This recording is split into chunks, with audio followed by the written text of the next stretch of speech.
And now, coming to you from the nation's capital on WEBR, it's the Frantic Force with Norman Ball, Associate Political Editor of the Potomac Journal, and Leo Gerard, host of Leo Gerard's Point Taken.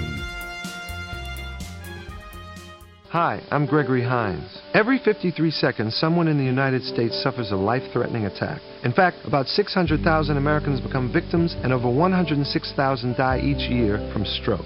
The damage it leaves behind is devastating to its victims and their families. And that's why you need to learn the 5 warning signs of stroke. Call the Will Rogers Institute today at 1-877-957-7575 for a free booklet filled with information on stroke. Knowing more can save your life. Welcome back to the Frantic Force with Norman Ball and Leo Gerard.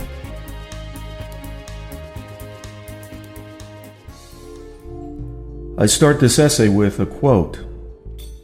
Every excess causes a defect, every defect an excess. There is always some leveling circumstance that puts down the overbearing, the strong, the rich, the fortunate, substantially on the same ground with all others, unquote. That's from Ralph Waldo Emerson's Compensation essay. Recently on a CNBC interview, Dr. Doom himself, Mark Faber, surmised that years hence people will ask whether one was born after 2007 or before, with the same auspiciousness accorded 1941 or 1929. Of course, 2007 will go down as the beginning of the Great Credit Unwind, once naively thought to be a manageable brush fire confined to the subprime U.S. mortgage market. As we are finding, the excess and attendant defect are omnipresent, threatening to overwhelm the system itself. In darker moments, I find myself asking, might the defect be the system? Regrettably, I share Faber's sense of portent. And while a fan of President-elect Obama, I still cling to the curmudgeonly view that election 2008, for all its symbolic power and change rhetoric, is fatally tethered to the abysmal state of the world economy circa 2009. It says nothing of the new president's special attributes, to note simply that he will find himself diminished like few of his predecessors in recent memory. Such is the reality that a crushing public sector debt brings. As for the current macroeconomic debate, we may be unwitting hostages to a lexicon and assorted prescriptive remedies that have been overtaken by strange new realities. Indeed, the current dilemma may be extra economic in complexion, not so much a black swan event as an oncoming black swan epoch. That one really smart guy can pound the table, quite credibly, for a deflationary collapse, while another really smart guy trumpets high inflation, if not outright hyperinflation, suggests the extremities of economics' predictive powers may have been reached.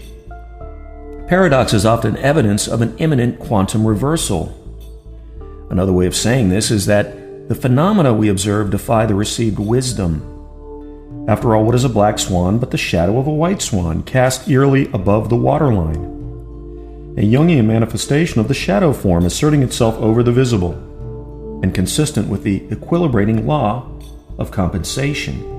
Until the massive compensatory retrenchment of what economist Michael Hudson has called our hopelessly financialized economy is completed, the future may lie in a gauzy indeterminateness, governed by contrariness where rule-based Newtonian strings are pushed to no effect. The arrival of such an era should scare the bejesus out of rational people everywhere. Nothing will make sense. Breathless talk of trillion-dollar GDPs can subscribe one to a false sense of strength and unassailable might. In fact, little more than a massively constructed fragility may lie behind this impressive array of zeros. Alas, there's nothing impregnable about $1 trillion. The U.S. real estate market is slated to lose 6 of them this year, while the world stock markets have lost a combined 30 in the last year alone. Yes, that's trillions of dollars. So much for the comfort of impossibly large numbers. The commercial paper market in the U.S. is close to $1.6 trillion. In recent weeks, that market has seized up. Commercial credit is life itself. If a trucking company cannot secure financing for its payroll, the trucker does not deliver the food to the store. The shelves go bare. No commercial paper equals no food supply, and in short order, one would imagine, no society. Suddenly, the numbers take on a more visceral complexion. Commercial paper is 1 degree removed from hunger. As for that esoteric pursuit of actually growing food, would it be fair to say 90% of Americans under 35 probably can't prepare unprocessed food, let alone grow it?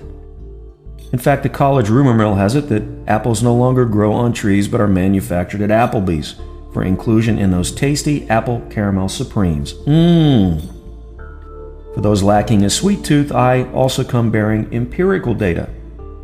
Suddenly, it's not hyperbole to suggest that world trade is in the throes of ceasing to exist.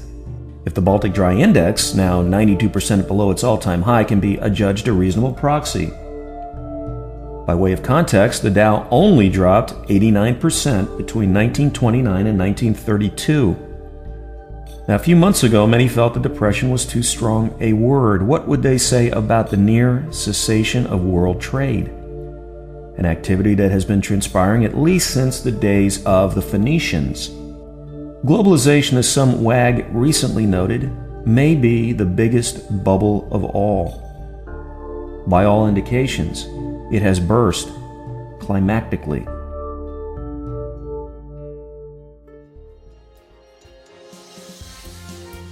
TheFranticForce.com is a WEBR production, broadcasting live and in the fresh out of beautiful Merrifield, Virginia.